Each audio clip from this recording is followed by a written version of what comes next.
So I decided to quit the class, and then I started studying both N4 and N3 completely on my own. I took the N1 in December 2019 and passed with a score of 1, 2, 3. Hi, in this video, I would like to share with you guys the full story of how I went from N5 to N1 in the JLPT test. My name's Tan. I've studied Japanese for 7 years now, and I hope that this video could help you understand more about how the process looks like and how long it takes to get from N5 to N1. I started learning Japanese in July 2017, which is about 1 year before I graduated from high school. I had been a huge fan of anime for a long time, and one day my mother just randomly asked me if I would like to study abroad in Japan. I didn't think too hard about it. I liked anime a lot, and I didn't know what college or major to choose after graduating high school. So after thinking about it for one night, I agreed. And then right after that, I signed up for a Japanese class in my city, and that's where it all started.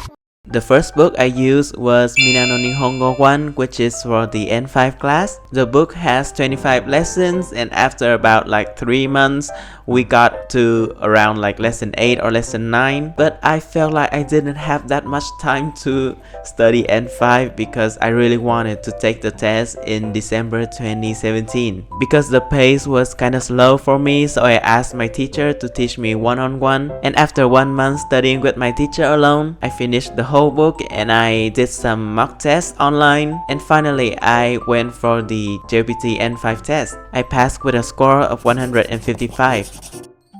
And then I moved to N4. From January 2018, I studied in an N4 class of the same teacher. This time I also used a Mina no Nihongo book, but it is the second one which covers the N4 level.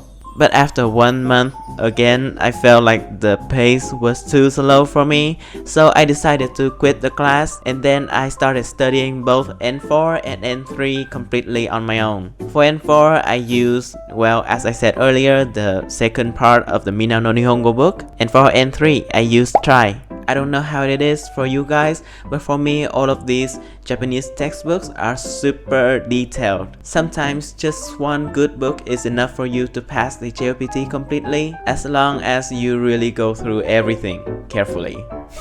At the time, I needed an N4 certificate quickly because I needed that to apply for a Japanese language school in Tokyo. The one I enrolled in was Ohara Nihongo Gakuin, which is located in Funaburi Station in Tokyo. And unlike the other schools, this one required N4 certificate. Because the JLPT test is held twice a year only, so instead I took the NAT test. It is less popular, but it's held about 6 times a year. After studying N4 for about 4 months on my own, I took the NAT test N4 level in April 2018 and passed with a score of 169. Then from April 2018, after getting the N4 certificate, I started studying N3 on my own again.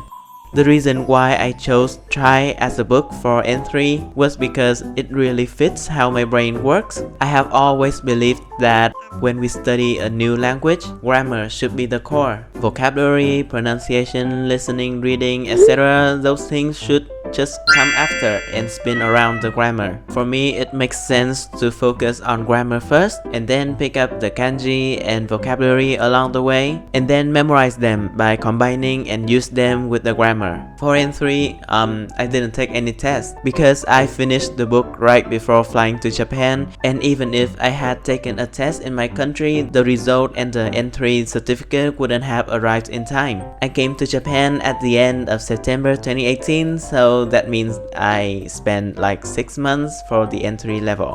On my first days in Japan at the language school, they gave us a placement test, which is really common because we are new students. I took the test and then I got arranged into a class that was already studying some N2 materials, so I guess I passed the N3 vibe check. Yeah, boy. And that is when my N2 journey began, from October 2018. The textbook that was used in the class was Chiukyo Manabo, which looked like this. Instead of focusing on JLPT only, this book has so many interesting readings about Japan's culture or sometimes the other countries' culture. The only problem is that the book is 100% Japanese, so it is really hard if you want to study on your own. I stayed in the class until February 2019. And then I switched to another class that was focusing on studying for EJU, which is a test that is required when you want to apply for Japanese universities. I only made it to around 40% of the N2 book before all of my energy and time was poured into the EJU thing and applying for schools. I took the N2 test in July 2019 and passed with a score of 162.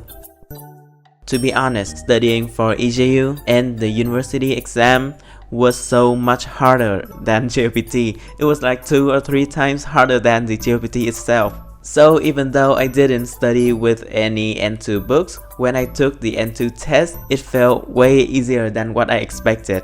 And then we have N1, and once again I didn't use any N1 book. From July 2019, I just kept studying for the EJU. And then when the N1 test got close, I spent like a week or 2 doing the past test on the internet. And then finally I just went for the test. I took the N1 in December 2019 and passed with a score of 128.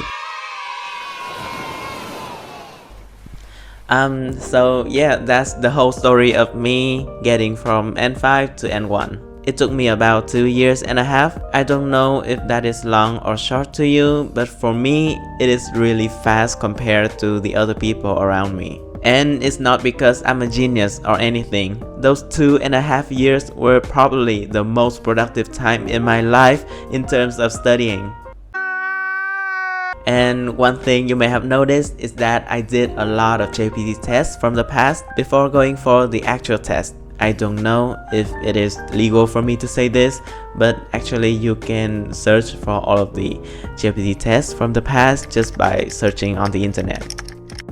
Another important thing I did during those times was watching Japanese dramas and animes. The anime I watched the most was probably Conan Meitante, the Detective Conan. Honestly, Conan is a great anime for learning Japanese. Each episode takes place in a different setting, like the police station or the hospital, like inside the school. The characters talk in both casual and formal ways. And moreover, their vocabulary and grammar are not exaggerated like the other animes, and it is actually quite close to how Japanese people talk in real life. Here is a chart to show you how the amount of grammar and vocabulary increases at each level. The higher you go, the more you have to learn and the longer it would take you to master that level. I genuinely felt that when I got to N2. Everything felt like 2 or 3 times harder than N3, and there's so much more to memorize. At one point, I really felt like I could never get the N2 certificate, like ever. Okay, so here's roughly how each level took me. For N5, it took me about 4 to 5 months, but to be honest, if I studied it on my own pace, it would take maximum 2 or 3 months only because it was not that hard. For N4, it was about 4 months. For N3, it was 6 months. For N2, it was 9 months. And finally, for N1, it was about 5 months. At that time, I wanted to spend more time on studying for N1, but because of the EJU and the applying for universities situation, I could only have 5 months for the N1, and that's probably I scored only 128. Whenever I study for the JLPT, I always try to get the highest score possible. To me, it's kinda like a game and a challenge, like can I understand everything at this level? I have seen a lot of people passing N2 and N1 just right above the passing line, like 100 or 110. If the certificate is all you need and you want, then it's completely fine. But if your goal is like me, that you want to improve your Japanese as much as possible and understand everything you have learned thoroughly, then I think you really should aim for 140 or 150. Thank you so much for watching. I hope that my story has helped you understand more about what it's like and how long it can take to go from N5 to N1. If you have your own JLPT story, feel free to share it with me in the comment section. See you in the next videos. Ciao, mata ne!